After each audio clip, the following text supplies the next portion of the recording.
What's up guys, Nick Foy here, the founder of Under30Wealth.com, and today I'm going to be sharing with you how to use Zillow to research real estate investing properties.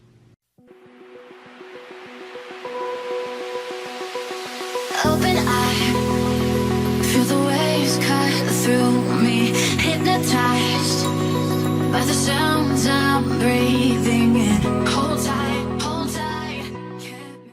Alright, so first I want to talk about, the different platforms out there that you guys can use on the internet to research properties, because Zillow is definitely the main popular one that I think it's probably the best resource for non-real estate agents to use.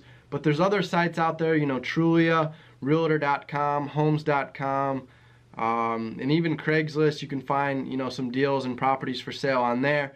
So as far as doing research, I would start out, learning how to use Zillow. That's probably going to be your best friend. And we're going to talk about some of the pros and cons of Zillow as well in the upcoming screen capture.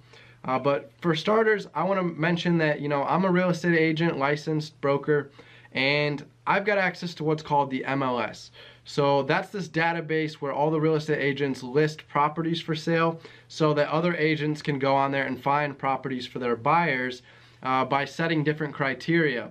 So I log into the MLS pretty much on a daily basis to see what new properties came on for sale, what ones went pending, meaning they sold, and then you can also see, a sold column of ones that actually closed, because sometimes houses go pending and then the sale falls through and it ends up coming back on the market. So they've got these different categories. They've even gotten a category for expireds. So if a listing expired, you can see, okay, that home didn't sell at that price for some reason, so maybe they're gonna come back on with a new listing at a lower price. So this database is useful for real estate agents. It helps us be able to go on and find specific information out for our clients. So what I would recommend doing first is finding a real estate agent that you can work closely with as an investor, and basically ask them, to look up properties, whatever your criteria is. If you've got a certain price range you want to stay under, number of bedrooms, bathrooms, square footage, different features you want these houses to have, set your criteria, talk to a real estate agent, become friends with them, take them out to lunch, take them out to dinner, become close buddies with them, and have them, send you deals that they find on the MLS. Now, working with a real estate agent as a buyer is typically free. The seller is going to be the one paying the real estate commission, so it makes sense to use a real estate agent, their services. And if you live in another state and you don't know who to choose as your real estate agent, you can just reach out to me, below in the comments, or shoot me an email. I'd be happy to, access the RE/MAX network. I'm an agent with RE/MAX, so I can access the RE/MAX network across the United States, and I can find, some of the top agents in other cities that I could refer you to. And it will help me get a referral fee from them if you, allow me to refer you to them. But even without that fee, I'd still, be willing to help you out and help you find a qualified real estate agent that you can work with so that you get, the best results possible. Because prior to becoming a licensed agent, I used to work with real estate agents in other cities, and then I've always used my dad back here in my hometown since he's also a licensed agent. But working with different agents in these other cities, it was kind of a hassle. I had to kind of, interview several, because some of them, they look upon investors differently. They think, oh, these are lower priced properties. I don't want to waste my time trying to work with an investor. And then there's other agents out there who, they love working with investors. And there's agents out there who are investors themselves, so they understand, what you're thinking about, from an investment perspective, and they can, communicate with you better about whether it's a good deal or not. There's other agents out there that, don't have any experience with investing. They're just real estate agents. They just sell real estate. So by talking to them, about an investment property, it's kind of like a foreign language to them. I found out, there was a lot of agents out there who were really stupid. And I hate to say that, but it's true. They're like really dumb when it comes to real estate investing. They just more were worried about getting a quick sale, getting their commission, and they weren't very helpful about trying to get me the best, lowest price possible on the investment property so that I could get the highest returns possible, because that would cut down their commission. So it's best to try to find a real estate agent you can work with who deals with investors already. These are going to be the ones that will go that extra mile for you, to earn your business and to keep you, because they know that in the future you might be doing lots of properties at a high volume, and that could bring them lots of transactions. Plus, they know if you buy with them and then later you go to flip that property, you'll likely relist with them to sell. So, go out there, do your research in your market, find out who those real estate agents are that work with investors. And like I said, shoot me an email or comments below, and I can look through our RE/MAX database and try to refer you to another agent in your market based on, reviews and stuff in our database. So with all that being said, let's get back on topic now to Zillow. So after working with a real estate agent, they're going to look up properties, they're going to look up comps for you, but you can also use Zillow in the spare time that you have to do your own research. So on Zillow, you're going to be able to look up, different criteria. You could set bedrooms, bathrooms, square footage, how many months, it's been for sale, or how many months ago it sold. They've got for sales, they've got solds, they've got foreclosures. You can type in any city you want to look up real estate in. So it's a really useful tool, and I'm excited to get into the screen capture tutorial now and actually show you how to use Zillow. So if you're ready, let's go ahead and get started. All right, if you go back to yesterday's video that I published, and if you look in the description below, you'll find the link to yesterday's video. I went over the 7 steps to help you find your first real estate investment deal, and I used Columbus, Ohio as our example market, showing you, how to search different price ranges, as well as the other steps involved in a transaction. So make sure to check out that video. But today we're going to be heading down to Miami, which is another city I'm familiar with that I'm going to be using a lot as examples. All right, so once I type in Miami, it's going to highlight out the city. So this blue map that it's outlined, that's based on what you typed in here. If you want to get rid of it, you can sometimes just click out to the side and it'll end up eliminating that map outline, and it'll start bringing up properties all over. So I'm going to refine my search to Dade County, because that's actually, the broader county for Miami that's going to include all the different cities in Miami. So let's see, it might be called Miami-Dade. Yeah, Miami-Dade County. So that's going to pull out this entire region down here that's considered Miami. So you've got Homestead down here that I actually lived in for 2 summers when I was interning down in Miami for college. And then I've got, South Beach out here. And then you've got Miami, like the city life, Brickell down in there. And then you've got kind of the suburbs of Miami down in here. So you've got Coral Gables, which is, I can zoom in, it's like the rich area. You've got $1 million homes in Coral Gables, and then there's a lot of expensive homes down here in Pinecrest and Kendall. Palmetto Bay, I mean, these are all nice areas. And then cheaper stuff is down in Homestead, so that's where I had to stay. And I had to drive every day into Miami for work, which was an hour there, an hour back. It was 2 hours of driving. It really sucked. So the second summer when I went back, I stayed part-time there, and I stayed part-time in Coral Gables at the University of Miami's campus. And it was kind of cool getting to go to their baseball games. Their baseball team was pretty good, had some pro prospects on it. And then, of course, I was close to South Beach and Brickell downtown, so I'd head in to, those locations different weekends to have a good, fun weekend out after a stressful week of work. So that's a little map preview of Miami for you. So once you've typed in, what you're refining your search, whether you want the whole county or you want specific cities, specific zip codes, it's going to pull up the map. Next, you're going to need to choose whether you want for sale or recently sold, for rent, or potential listings. They've got, foreclosed homes, pre-foreclosures. So we'll leave it as for sale for right now.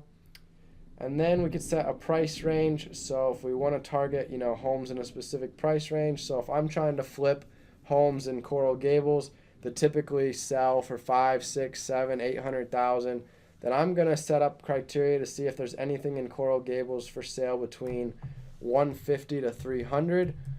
So if anything comes on the market in that price range that I could buy, and then I could resell it, up more towards like 600,000. So as we zoom in here to Coral Gables, you're going to see that there's very slim pickings. You've got about 2 or 3 properties here that are between 150 to 300. Everything else is going to be higher priced. So if we take this up, to any price, and then you raise this up above 300,000, you're going to see now, you've got all these $1 million homes in here. So we might even have to take this up even more to 500,000 to get rid of some more. So you can still see that there's a massive cluster of homes, even though the minimum price is 500,000. So that shows you that, Coral Gables is a rich area, that homes are selling for millions of dollars, and anything above 500,000, there's a massive amount of inventory for sale right now above 500,000. So that's how you would use, kind of to figure out different neighborhoods. Like I showed you in yesterday's video in Columbus, you would go around and just type in different price ranges for certain areas that you're looking at. So I'm looking at Coral Gables.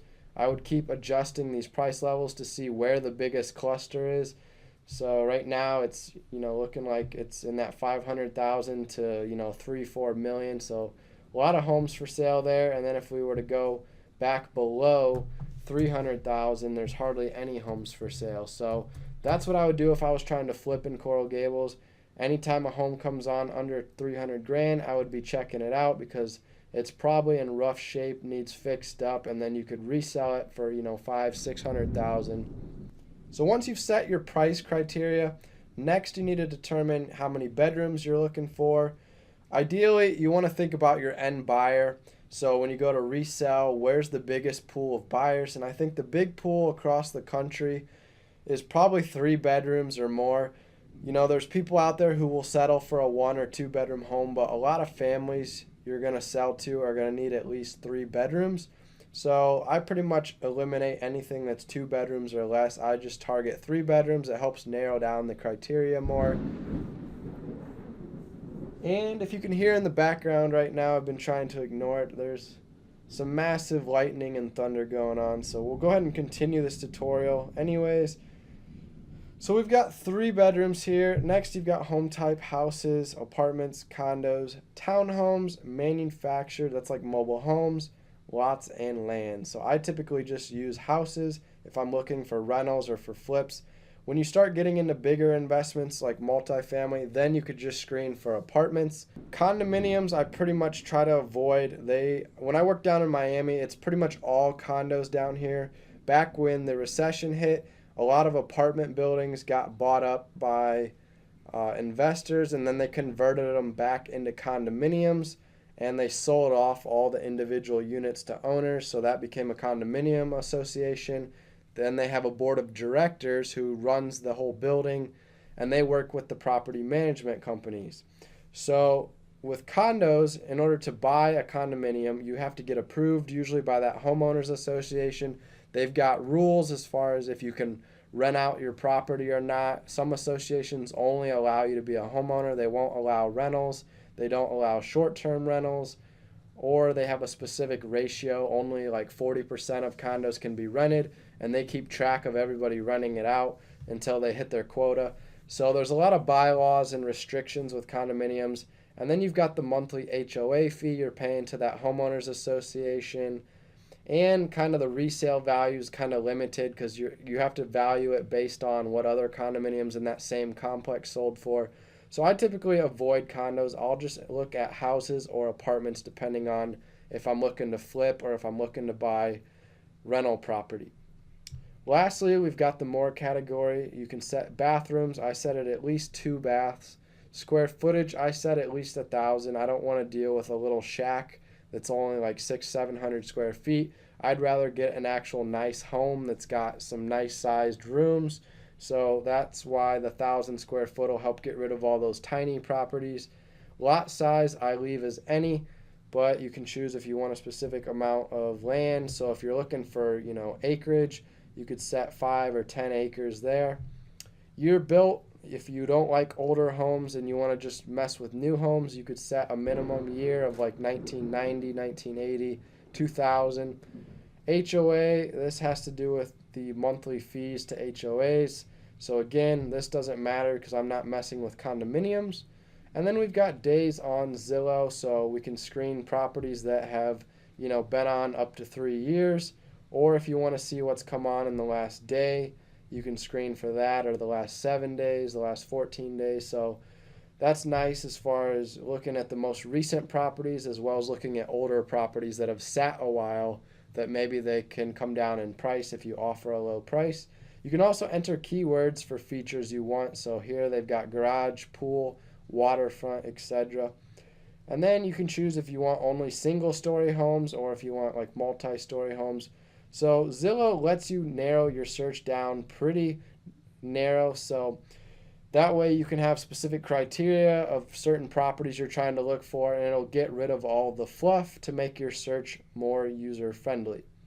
So once it pulls up the results, then all you got to do is click on the listings and it'll pop up for you. It'll show you a map here, or if it's got a bunch of photos, you'll see a bunch of photos. You can scroll through to see the condition, and then you've got all the property information here. There's the Zestimate tool, so this can be helpful and it can't in other instances. So it's just their Zestimate. It's typically not accurate. I mean, here you see the homes for sale. This is a great example of a beautiful 3-2, so 3-bed, 2-bath, just remodeled, ready to move in, good area, going for $220,000. Well, look at you, Zillow. You're trying to say this home's only $94,000. So this is a prime example of why, you know, real estate agents do not like Zillow, because the home value here is often way off, and then sellers will come to real estate agents and say, well, Zillow said my home's worth this, and they'll argue with real estate agents thinking Zillow is accurate, but in reality Zillow's never typically accurate. A lot of times what Zillow will do is they pull the information from the tax assessor website. So, you know, the Zestimate a lot of times is what the tax guy values your land that you're paying property taxes on, and that doesn't necessarily reflect the actual value of the property. Homes never usually sell for what the tax assessor has it valued at. So that's something to consider. Don't always rely on the Zestimate, and just kind of use it to give you a ballpark idea originally, but your best bet is talking to a real estate agent to find out what a home really would be worth. Then you've got facts and features, so you can look what type it is. It's a single family home, what year it's built. It's got forced air, which just means like a furnace. You can see the lot square footage, parking. Central means it's got, you know, air conditioning. It doesn't use those window fans. It's actually got a unit installed that's probably connected to the furnace. Interior features you can look at. So here's more, you know, about the appliances, the flooring, square footage. So if you had to replace flooring, you could take this figure to a carpet guy or a tile guy to get that estimate. And then, you know, it's got some more electric heat, electric cooling, so you can see that you're going to be paying electric bills for those utilities. Construction, you know, it tells you the roof type, the built date. It's got no pool. It's a detached design, 1 story. So you can go through here and just get a lot of information about a property initially that you're looking at if you don't want to wait, you know, on hearing back from a real estate agent. So do self-research on Zillow first, then follow up with a real estate agent to get your questions answered. It even breaks it down when it was last sold. So it sold for $106,500, and now that guy fixed it up. He remodeled it. He's trying to flip it for $220,000. So here's a good example why I always preach in my videos trying to buy a home half off. So in this case, half of $220,000 is about $110,000, and he bought it at $106,000. So he bought it for less than half off, or I should say more than half off, if however you're thinking of it math-wise. So typically aim to buy it at 30 to 50% of the after repair value. So anything, you know, from 50 to 70% off, you're probably going to be in the clear and leave yourself some room for profits. But that's just a rule of thumb. You can't always rely on it, but it's a pretty good rule of thumb that works out. All right, scrolling down more, we've got some more home value here. So it's going to give you the Zestimate again and show you the range. So that's not very helpful because obviously it was pretty inaccurate. I think this Zestimate is for the area, because I know when I was down in Miami, Brownsville, a lot of homes do sell for $60,000 to $120,000. As this one did, it sold for $106,000. So that's kind of why that Zestimate's pretty low there. I don't know if he's necessarily going to get $220,000 for it in that area. It goes back to yesterday's video where if you buy, homes in those low priced areas, it's hard to try to resell as a flip at a higher price in those areas. So if he's trying to get 220 in an area that typically sells for 60 to 120, so it's going to be tough to find a buyer that wants to pay that high a price in that area. You've also got the price tax history, so you can see, when it sold. So here it's showing that it sold in April for $81,000. So if we go back up here, it shows April 2017 for $106,500. So again, here's where Zillow has conflicting information. Another con. It's trying to say that it was at $81,700, and that's what it sold on April. But then up here, it's telling us that it sold in April for $106,500. So now the question is, which of these two values is correct? So once again, Zillow a lot of times is inaccurate. It's trying to pull these things from the public records, which a lot of times may be outdated or have wrong information. So the best bet is typically to look with a real estate agent and have them go into the MLS, and they can pull up sales data from the MLS, and then you'll be able to know a more accurate picture about a property. You can also get the tax assessment. So it shows that, it's been valued down in the 40s. Then once it sold at a higher price, then the city came out and gave it a higher tax assessment. So that's going to raise property taxes.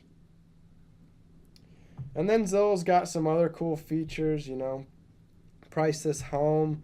It's got mortgages, so you could stick in the home price, your down payment. It'll spit out an estimated, P&I, so principal and interest. And then they'll add in sometimes the property tax and insurance, and they'll kind of give you a full picture of what the total payment would be. There's even home expenses. You can see neighborhoods, whether the market temp's been selling hot there. And then you've got, the nearby schools. So you can see what schools are nearby. And then I think School Digger, or greatschools.org in this case, is going to show you the ratings. So here it's got 4 out of 10, 5 out of 10. So if you're trying to buy in a location that has good schools for your kids to go to, that can kind of help. Or there's, like I said, schooldigger.com. That's another website I've been on that has school ratings and crime rates and stuff. So overall, that's kind of a quick run through of how to use Zillow. You can use this menu bar here to set your criteria and narrow down properties on the map. Then click on a property, and it's got all that information I just showed you to help you get a better understanding of the property. Use this for your preliminary research, then talk to a real estate agent and have them pull more detailed information out of the MLS for you, and they can start setting up showings as well, and answer any questions you have about the purchase process. So that wraps up today's video tutorial walking you through Zillow. You can kind of see some of the benefits of it as far as being able to find neighborhoods that have different price ranges by using the pricing feature. And you can see some of the cons we went over, like the Zestimate, and how some of the different property information oftentimes is incorrect or inaccurate. So it's hard to tell every time you're looking at information on Zillow what's actually real and what's actually false. So take these thoughts into consideration as you use Zillow, and just play around on the platform. It's pretty user friendly. And stay tuned for tomorrow's video. We're going to be getting into some more exciting topics on real estate investing to help you build your wealth at a young age. Take care.